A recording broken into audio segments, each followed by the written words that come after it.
حالات پر ہے۔ آج کل اخبارات، رسائل، ٹی وی، انٹرنیٹ وغیرہ کے ذریعے مختلف قسم کی گمراہیاں پھیلائی جا رہی ہیں۔ اس لیے آج کل کی ضرورت آج سے 50 سال پہلے کی مقدار سے زیادہ ہے۔ پہلے بہت سے مسائل ایسے ہوتے تھے جن کے بارے میں ہم عام طور پہ یہ کہتے تھے کہ یہ مسئلہ عوام میں بیان کرنے کا نہیں ہے، لیکن اب ہمیں اندازہ ہو رہا ہے دارالفتہ میں بیٹھ کے بھی کہ جس کو ہم کہتے تھے نا کہ عوام میں بیان کرنے کا نہیں ہے، وہ عوام کو ہم سے پہلے کرتا ہے۔ ذرائع علم اتنے زیادہ ہو چکے ہیں،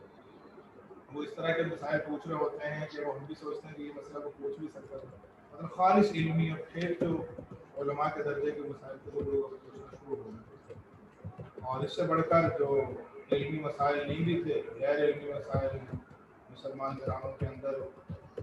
دوسری قسم کی جو چیزیں گمراہی والی بالکل کفر کے درجے کی چیزیں، بس ان کی حفاظت کرنا، اس طرح کی چیزیں بھی آ رہی ہیں۔ حضرت ابو ہریرہ رضی اللہ تعالیٰ عنہ سے روایت ہے، رسول اللہ صلی اللہ علیہ وسلم نے فرمایا، جو شخص دین کا علم حاصل کرنے کے لیے کسی راستے پر چلتا ہے، خواہ وہ علم زیادہ ہو یا تھوڑا ہو، البتہ نیت میں خلوص ہو، اللہ تعالیٰ اس طلب کی وجہ سے اس کے لیے جنت کی طرف جانے والے راستے کو آسان کر دیتے ہیں کہ خلوص اور عمل کرنے کی نیت اور اللہ تعالیٰ کو راضی کرنے کی نیت سے جب علم حاصل کرتا ہے تو اللہ تعالیٰ اس کے لیے اس علم پر عمل کرنا آسان فرما دیتے ہیں، اور پھر اس سے راضی ہو کر اس کو جنت میں داخل فرماتے ہیں۔ اور جب بھی کچھ لوگ اللہ کے گھروں میں سے کسی گھر میں جو اللہ تعالیٰ کا تقرب حاصل کرنے کے لیے بنایا گیا ہو، خواہ وہ مسجد یا مدرسہ ہو، اللہ کے گھر میں جمع ہو کر کتاب الہی پڑھتے ہیں اور آپس میں اس کو سیکھتے سکھاتے ہیں، یعنی ان میں سے جو اہل علم ہیں وہ دوسروں کو سکھاتے ہیں، تو ان پر سکینت یعنی ایسی کیفیت نازل ہوتی ہے جس سے دل کی تاریکیاں دور ہوتی ہیں اور دل کو سکون، اطمینان نصیب ہوتا ہے، اور دین کا ذوق اور شوق بڑھتا ہے، اور رحمت الہی ان کو ڈھانپ لیتی ہے، اور رحمت و برکت کے فرشتے ان کو گھیر لیتے ہیں، اور اللہ تعالیٰ فخر کے طور پر ان کا ذکر اپنے پاس موجود مقرب فرشتوں سے کرتے ہیں۔ جیسے الحمدللہ اللہ کے فضل سے ہم بھی یہاں جمع ہیں، دین کے لیے جگہ عمارت بنائی گئی ہے، وہاں پہ دین پڑھ رہے ہیں، سیکھ رہے ہیں۔ رحمت سے امید ہے کہ اللہ کی رحمت ہماری طرف بھی متوجہ ہے۔ حضرت کثیر ابن قیس رحمۃ اللہ علیہ کہتے ہیں کہ میں دمشق کی مسجد میں حضرت ابو درداء رضی اللہ تعالیٰ عنہ کے ساتھ بیٹھا ہوا تھا۔ ان کے پاس ایک صاحب آئے اور کہا، اے ابو درداء، میں آپ کے پاس مدینہ رسول صلی اللہ علیہ وسلم یعنی مدینہ منورہ سے صرف ایک حدیث کی خاطر آیا ہوں، جس کے بارے میں مجھے یہ پتہ چلا کہ آپ اس کو براہ راست رسول اللہ صلی اللہ علیہ وسلم سے روایت کرتے ہیں۔ اس کے علاوہ کسی اور حاجت کے لیے میں مدینہ منورہ سے شام کے شہر دمشق تک نہیں آیا۔ طلب علم میں ان صاحب کی ہمت اور قربانی کو دیکھتے ہوئے اس کی مناسبت سے حضرت ابو درداء رضی اللہ تعالیٰ عنہ نے پہلے ایک اور حدیث سنائی اور کہا، میں نے رسول اللہ صلی اللہ علیہ وسلم کو خود یہ فرماتے ہوئے سنا کہ جو شخص علم دین کی طلب میں کسی راستے پر چلتا ہے تو اس طلب کی وجہ سے اللہ تعالیٰ اس کو جنت کی طرف جانے والے راستے میں سے کسی راستے پر ڈال دیتے ہیں، اور جنت کی طرف لے جانے والے بہت سے راستے ہیں، مثلا جہاد کا راستہ، علم دین کے سیکھنے سکھانے کا راستہ، عبادات کے شغل کا راستہ، اور مخلوق الہی کی خیر خواہی اور خدمت کا راستہ وغیرہ۔ دیگر فرائض اور واجبات پورے کرتے ہوئے آدمی محض اللہ کی رضا کے لیے ان میں سے کسی راستے پر چل رہا ہو تو یہ ایک زائد فضیلت ہے جس کی برکت سے اللہ تعالیٰ جنت میں داخلہ سہل فرما دیتے ہیں، آسان فرما دیتے ہیں، اور فرشتے دین کے طالب علم کے اکرام میں اپنے پر رکھ دیتے ہیں، یعنی اس کے سامنے تواضع سے کھڑے ہو جاتے ہیں۔ حسن بصری رحمۃ اللہ علیہ نقل کرتے ہیں کہ رسول اللہ صلی اللہ علیہ وسلم نے فرمایا، جس شخص کو اس حال میں موت آئی کہ وہ طلب علم میں منہمک تھا تاکہ علم کے ذریعے اسلام کے مٹے ہوئے احکام کو پورا کرے، علم حاصل کرنے کی کوئی علمی غرض نہ ہو تو جنت میں اسے اور دنیا کے درمیان ایک دلیل کا فرق ہوگا۔ ابو درداء رضی اللہ عنہ کہتے ہیں، میں نے رسول اللہ صلی اللہ علیہ وسلم کو یہ فرماتے ہوئے سنا کہ اس عالم کی درستی، اس عالم کی درستی یعنی جہاں کی درستی اس میں ہے، درستی لکھا ہے، ہو سکتا ہے درستی ایسا ہم بولتے ہیں، درستی ہی ہوگا، اس میں ہے کہ اللہ تعالیٰ کے بتائے ہوئے طریقے کے مطابق چلیں، کہ اس میں اللہ السلام تعالیٰ کی علیکم. رضامندی ہے، جس سے اللہ تعالیٰ کی رحمتیں نازل ہوتی ہیں، اور صرف انسان ہی نہیں بلکہ تمام مخلوق کو اس کا فائدہ پہنچتا ہے۔ اور اگر اللہ تعالیٰ کے طریقے پر نہ چلیں تو اس میں اللہ تعالیٰ کی ناراضگی ہوتی ہے، جو کئی قسم کی مصیبتوں کے نازل ہونے کا سبب بنتی ہے، مثلاً قحط، خشک سالی وغیرہ، جس سے صرف انسان ہی نہیں دوسری تمام مخلوق کو متاثر ہوتی ہے۔ جو علماء اپنی ذمہ داریاں پوری کر رہے ہیں، لوگوں کو دین کے طریقے بتا رہے ہوں اور خود عمل کرتے ہوئے لوگوں کو بھی عمل کرنے کا کہہ رہے ہوں، تو اس میں چونکہ سب مخلوق کا فائدہ ہے، اس لیے ایسے عالم کے لیے جو کوئی بھی آسمان و زمین میں ہیں سب بخشش طلب کرتے ہیں، یہاں تک کہ پانی میں مچھلیاں بھی۔ رشتے اس وجہ سے علماء کے لیے دعا مغفرت کرتے ہیں کہ وہ دیکھتے ہیں کہ اللہ تعالیٰ ان سے راضی ہیں، اور جن سے اللہ تعالیٰ راضی ہوں فرشتے ان کے لیے دعا کرنے پر مامور ہیں۔ اور عالم جس نے دین کا پورا علم حاصل کیا ہو اور خود بھی اس پر عمل کیا اور دوسروں کو امر بالمعروف اور نہی عن منکر کرتا ہے اور دین سکھاتا ہے، اس کی فضیلت عبادت گزار کا جو ضرورت کا تھوڑا سا علم حاصل کر کے اپنا زیادہ وقت عبادت میں گزارتا ہے۔ یہ جہاں پہ آتا ہے نا کہ عالم کی فضیلت عابد پر، اس کا مطلب ہے کہ عالم بھی وہ ہے جو علم پر اپنے علم پر عمل کر رہا ہے، اور عابد وہ ہے جو ایک فرض درجے کا علم حاصل کر کے پھر عبادت میں لگا ہوا ہے۔ ایسے نہیں کہ عابد جو بالکل جاہل ہے وہ بیچارہ تو بالکل ہی ہو سکتا ہے عمل غلط کر رہا ہو، عالم جو بے عمل ہے وہ بھی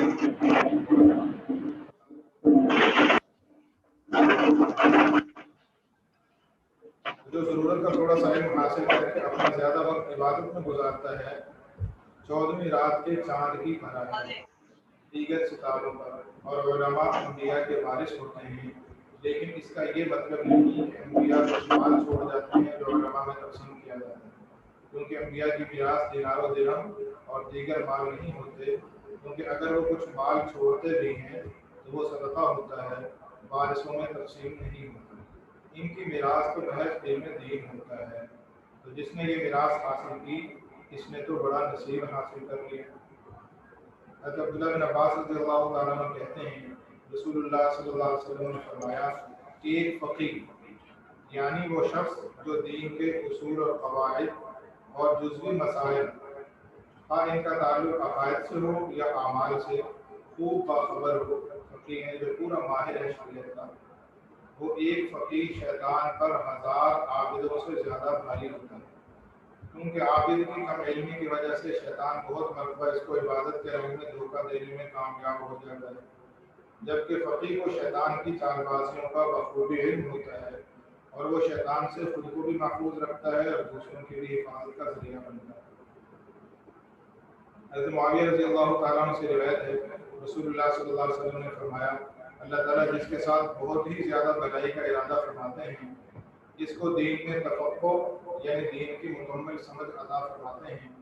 اور میں تو اللہ تعالیٰ کے دیے ہوئے علم کو تقسیم کرنے والا ہوں، تفقہ اور سمجھ دینے والے تو فقط اللہ تعالیٰ ہیں، کسی کو کم دیتے ہیں کسی کو زیادہ دیتے ہیں۔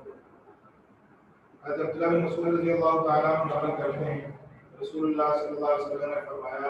اللہ تعالیٰ اس شخص کو تر و تازہ اور پھلا پھولا رکھے جس نے میرا قول سنا اور اس کو یاد کیا اور اس کو محفوظ رکھا اور پھر دوسروں کو پہنچا دیا۔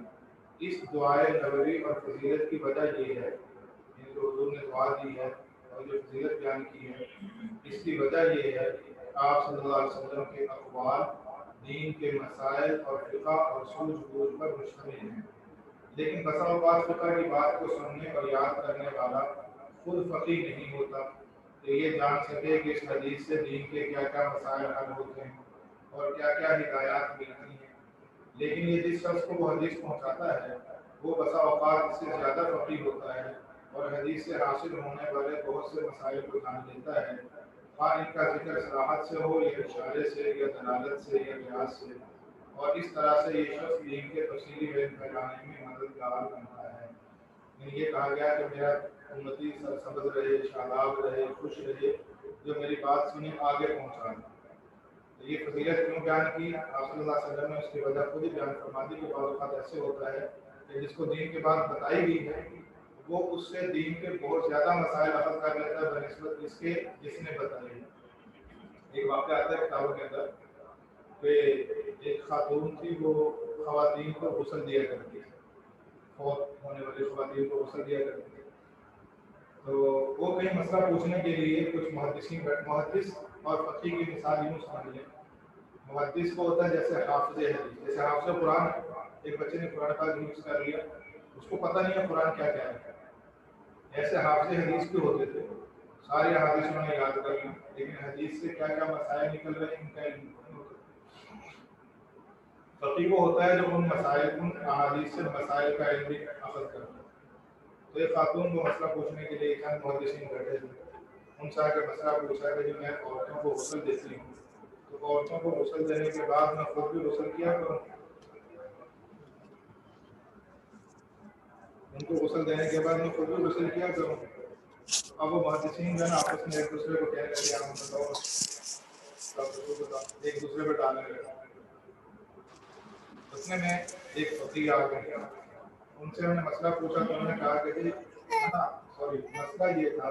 کہ میں خاص ایام میں ہوتی ہوں تو ان ایام میں عورت کو غسل دے سکتی ہوں. اب ایک دوسرے سے پوچھ رہے تھے، کسی نے جواب نہیں دیا. فقیہ آ گیا، ان سے آ کر پوچھا کہ جی مسئلہ پوچھ رہے ہیں. انہوں نے کہا دے سکتی ہوں محدثین کہنے لگے جی دلیل. انہوں نے کہا دلیل آپ لوگوں نے مجھے حدیث سنائی تھی کہ حضور صلی اللہ علیہ وسلم نے حضرت عائشہ رضی اللہ تعالیٰ عنہ سے فرمایا کہ نابلین الخمرۃ من المسجد، مسجد سے مجھے چٹائی پکڑا دو ذرا ہاتھ لمبا کر کے. حضرت عائشہ رضی اللہ عنہ نے عرض کیا اللہ کے رسول میں تو حیض سے ہوں، ماہواری چل رہی ہے. آپ علیہ السلام نے فرمایا ان حیضتی کی لیست فی یدی کی، تمہاری یہ جو ماہواری ہے تمہارے ہاتھ میں تو نہیں، تم خود تو مسجد سے باہر ہو، ہاتھ لمبا کر کے مسجد سے پکڑ لو. تو حضور نے فرمایا تھا کہ ہاتھ گویا جسم پاک، تو اس نے غسل دینا اس کا جسم پاک. وہ جو محدثین تھے انہوں نے جب یہ حدیث سنی تو اس کی سند پہ بحث کرنے لگے، ہاں یہ حدیث فلاں نے بیان کی ہے، فلاں نے بیان کی، فلاں سند سے بھی ہے، فلاں سند سے بھی ہے. تو وہ خاتون ان کی بات سن کر فرمان کہنے لگی این کنتم قبل ھذا، اس سے پہلے کام مرے ہوئے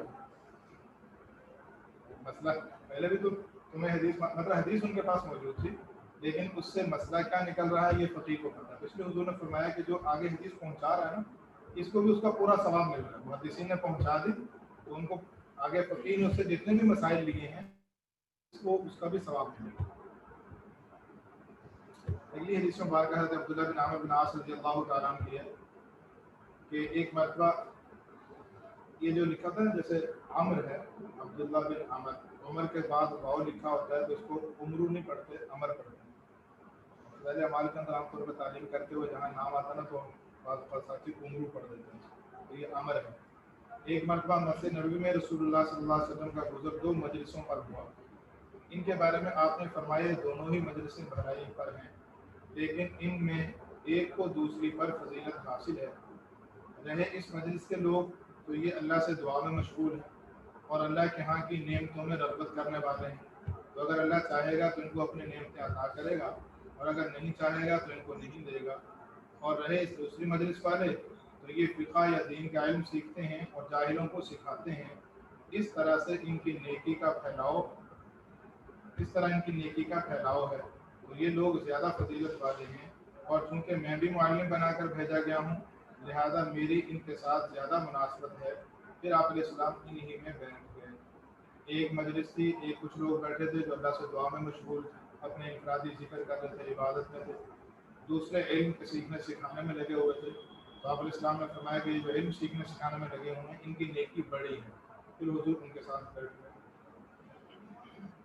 دین کا علم مستند اور اہل حق علماء سے حاصل کرنا چاہیے. مشہور اور بڑے تابعین حضرت محمد بن سیرین رحمۃ اللہ علیہ نے فرمایا بلا شبہ دین کا علم بھی دین ہے. دین کا علم بھی دین ہے. تو دیکھو تم اپنا دین یعنی اس کا علم کن لوگوں سے حاصل کرتے ہو، یعنی اہل حق علماء سے حاصل کرو جن کے سلسلہ تعلیم میں بھی اہل حق علماء ہو. جو مستند عالم ہی نہیں